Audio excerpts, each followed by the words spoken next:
বন্ধুসকল welcome to YouTube channel. বন্ধুসকল বহুতে ভাল খবৰ, অসমৰ বাবে ভাল খবৰ, গোটেই ইণ্ডিয়াৰ বাবে ভাল খবৰ বন্ধুসকল। আৰু যিকোনো ঠাইৰ পৰা আপোনালোকে চাই আছে যদি ভিডিঅ'টো লাইক কৰি দিয়ক। অসম চৰকাৰৰ সকলো সৰু ডাঙৰ সকলো চাকৰি খবৰ পাই থাকিব আৰু এইটো গভৰ্ণমেণ্টৰ চাকৰি খবৰ দিবলৈ বিচাৰিছোঁ। আপোনালোকে সকলো গম পায় আৰু অসমতো বহুত ভেকেঞ্চি আছে, 10,000ৰ ওপৰত ভেকেঞ্চি অসমতে আছে বন্ধুসকল। ৰেলৱেৰ বিভাগৰ ফালৰ পৰা ABCD group 1, group A, group B, group C, group D তিনিটা বিভাগত ভেকেঞ্চি মুকলি হ'ব।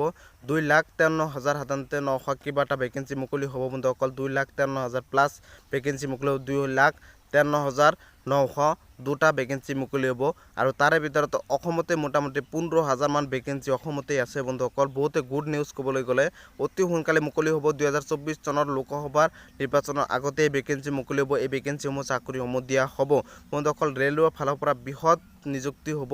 CRPFৰ ফালৰ পৰা 1,29,000 নিযুক্তি হ'ব 2024 চনৰ মতে। সকলো হাতত সময় আছে এতিয়াও বন্ধুসকল। আৰু নিবনুৱাসকলৰ বাবে গুড নিউজ ক'বলৈ গ'লে লাখ লাখ ল'ৰা ছোৱালী লাখ লাখ সাধাৰণতে ভেকেঞ্চি মুকলি হৈছে। এইটো ভাল খবৰ ক'বলৈ গ'লে। আৰু অসমতে ৰেলৱে বিভাগৰ ফালৰ পৰা group A, group B, group C, group D, group A আপোনালোকৰ যি ভেকেঞ্চি আছে 4,000 কিমান ভেকেঞ্চি আছে। গ্ৰুপ B সাধাৰণতে BA পাছ লাগিব, ITI লাগিব। গ্ৰুপ B আপোনালোকৰ সাধাৰণতে এইটো সায়েন্স ষ্ট্ৰীমৰ পৰা বা সাধাৰণতে বেছি পাৰ্চেণ্ট এনেকুৱা ধৰণৰ লাগিব। গ্ৰুপ C আৰু গ্ৰুপ D, গ্ৰুপ C আৰু group D higher secondary pass আৰু 8 পাছ 10 পাছৰ পৰা এপ্লাই কৰিব পাৰিব বন্ধুসকল। এইটো চেলাৰী বহুত হয়। অসম চৰকাৰৰ গ্ৰেড 3 চাকৰিত যিমান চেলাৰী হয় গ্ৰুপ Dটো মানে ইমান চেলাৰী তাতকৈ বেছি হয়, কাৰণ ৰেলৱে চাকৰি হয়, গভৰ্ণমেণ্টৰ চাকৰি। আপোনালোকৰ 8 পাছ হ'লেও আপোনালোকৰ কিন্তু গ্ৰেড 3তকৈ অসম চৰকাৰৰ গ্ৰেড 3তকৈ এইটো চাকৰিত দৰমহা বা চেলাৰীসমূহ বেছি পাব আৰু এইটো বহুত গুড নিউজ। আৰু গ্ৰুপ Dত আপোনালোকৰ 2,53,000 মান সাধাৰণতে 2 লাখ সাধাৰণতে মোটামুটি 2,51,000 কিবা সাধাৰণতেই আছে ভেকেঞ্চি আছিল। 2 লাখ সাধাৰণতে মোটামুটি 3 লাখৰ ওচৰা-ওচৰিকৈ ভেকেঞ্চি মুকলি হ'ব আপোনালোকৰ group A, group B, group C, group D। আৰু গ্ৰুপ Dত সকলোতকৈ ভেকেঞ্চি বেছি 8 পাছ 10 পাছ 12 পাছ সকলোৱে এপ্লাই কৰিব পাৰিব তাতে। আৰু তাতে চেলাৰীও বহুত ভাল হয়।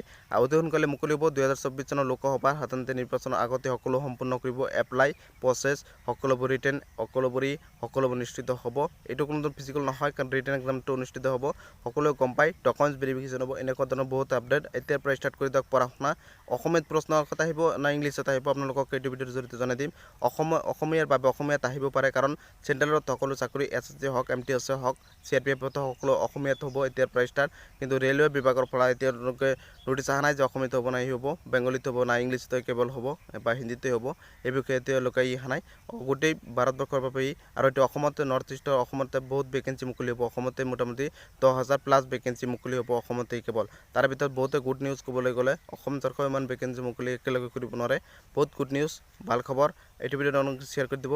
গ্ৰুপ Dত সকলোৱে প্ৰিপাৰেশ্যন কৰক। গ্ৰুপ Aত যদি সাধাৰণতে BA পাছ ITI আছে বা গ্ৰুপ Bত যদি কোৱালিফিকেশ্যন মিলে ৰেলৱে ৱেবছাইটত যাই কিনে আপোনালোকে চেক কৰক।